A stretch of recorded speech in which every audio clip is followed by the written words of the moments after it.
You know, for many years, our perfumes and cosmetics have been a very important part of our business, and it accounts in total for about 24% of our total income. There have been some changes a little bit recently. Other products have come up and begun to sell a bit better. For example, this year, for some reason, champagne has been a very big increase on previous years.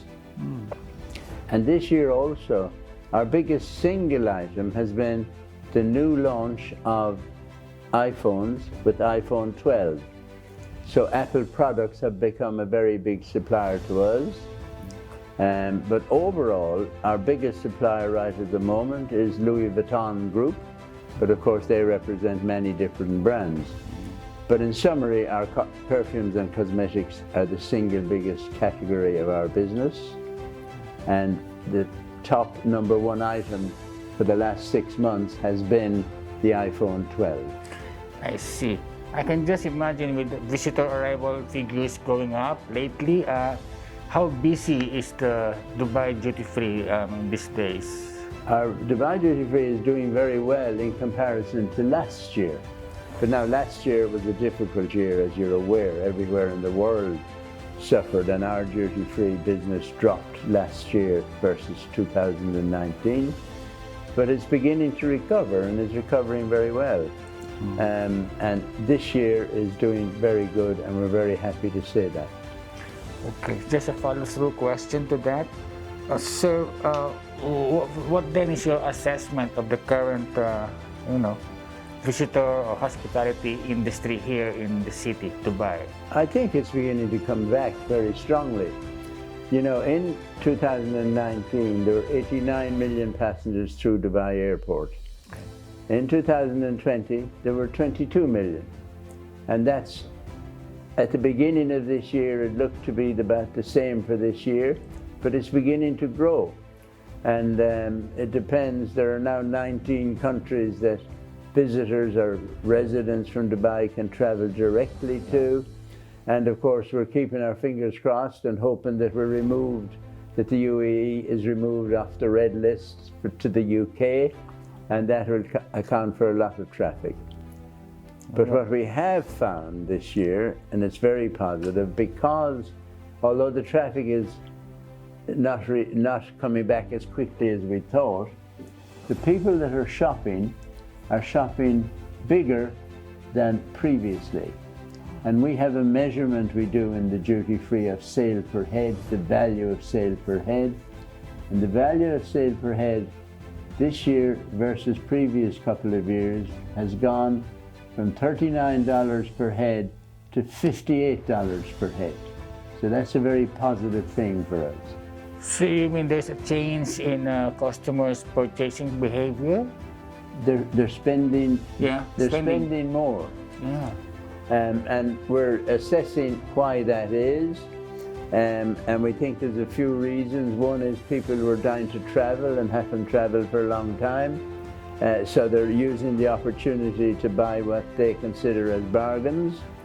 And then because the traffic is low, there's more space and more room and more time for them to wander around. But it's a very positive thing. We're very happy about it. Yeah, still a follow-through. Sir, how badly was duty-free impacted by last year's pandemic? Last year, our sales were down versus 2019 by 64%. In 2019, we had a revenue for the year of 7.4 billion dirhams. In 2020, our revenue for the year was 2.5 billion dirhams. And we're expecting an increase this year. We're expecting sales this year to reach about 2.6 billion dirhams. So it has naturally had an effect. But we're growing all the time. We have had to introduce cost cutting and so on to try and make our business better, and it's paying off. we're happy so far with our progress this year. And we're keeping our fingers crossed when we're back up to 80 million passengers. But that's going to take 2 or 3 years. The 80 million passengers was in like 2019? 2019. 2019, there were 89 million passengers. Oh, okay. Yeah, 2020, there were 22 million passengers. And we're expecting a little bit more than 22 million this year. The kind of forecast for this year started at 31 million. Okay, that's nice to hear. So we've also been talking to a lot of hoteliers, and they're like giving some estimates as to how many years it will take for us to get back to pre-COVID days. And some were saying maybe in 2 years, maybe next year we're comfortably there. What is your opinion? My opinion is between 2 to 3 years to get back to the 2019 level. And with regards to this, what then are the plans by duty free to ride the storm? And well, there are certain areas of the airport which are not open now. Our duty free is operating in Concourse B, in Concourse C. We look forward to the time when the traffic increases a little bit more. Concourse A will be reopening, but I'm not sure when. And Concourse D will be reopening, but again, it won't be this year. It's probably well into next year before that happens. And of course, Al Maktoum International Airport is closed, and we will expect that to open sometime into the new year, sometime into next year. Last 2 questions. I just crossed my mind. Expo 2020 is happening October. How excited are we, and what do we see happening here in as far as duty-free activities, operations are concerned? Well, we're delighted to see that Expo 2020 is going ahead and that it's opening. And as you are aware, we have been advised there are 192 countries registered to take part. And there are forecasts of perhaps 16 to 18 million visitors into Expo 2020.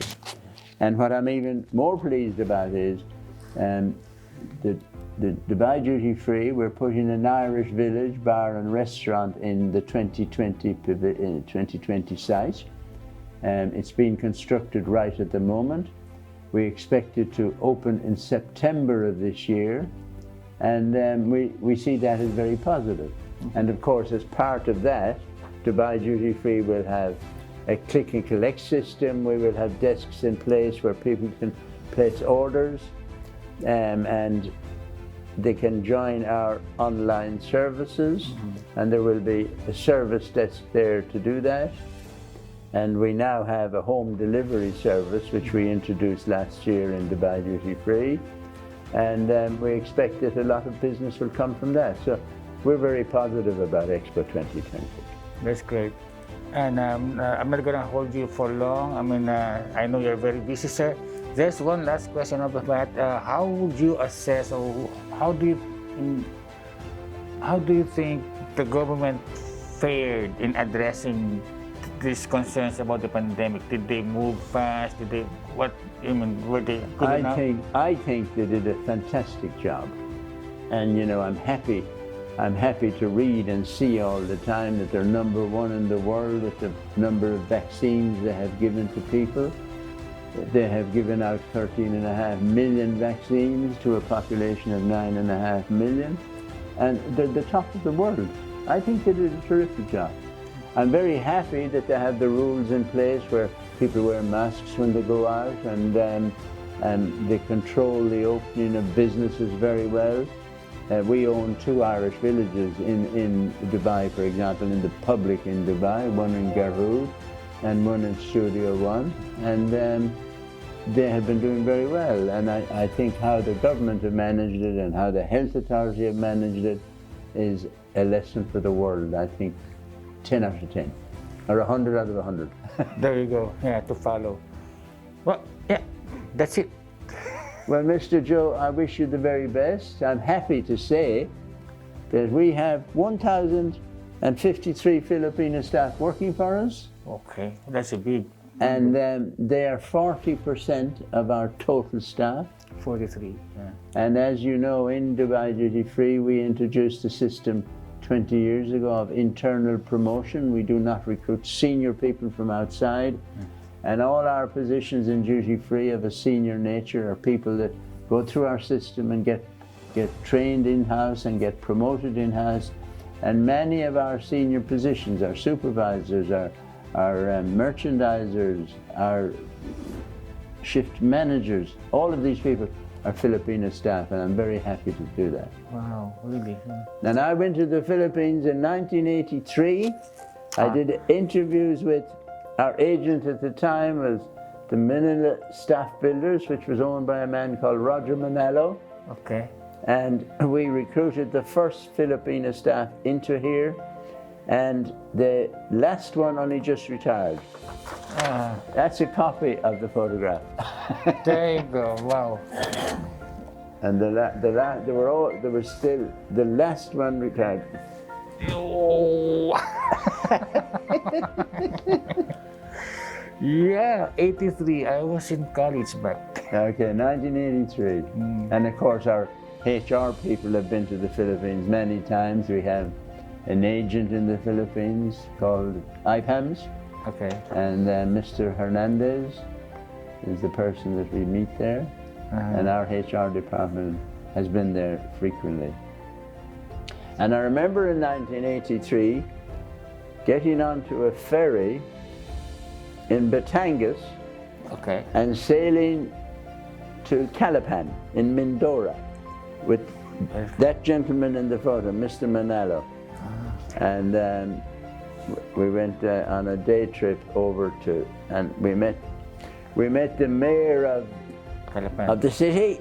Yeah. And we received an award Okay. from the president of the Philippines as one of the best employers of Filipino staff. Mrs. Aurora, she was the 14th president of the Philippines. And she gave the Duty Free this award because, and that was in the presidential palace, Yeah. in the square in Manila. And the best of luck with the magazine. I hope it continues to grow. And Oh, thank you. Thank you. okay, guys, well, thank you very much.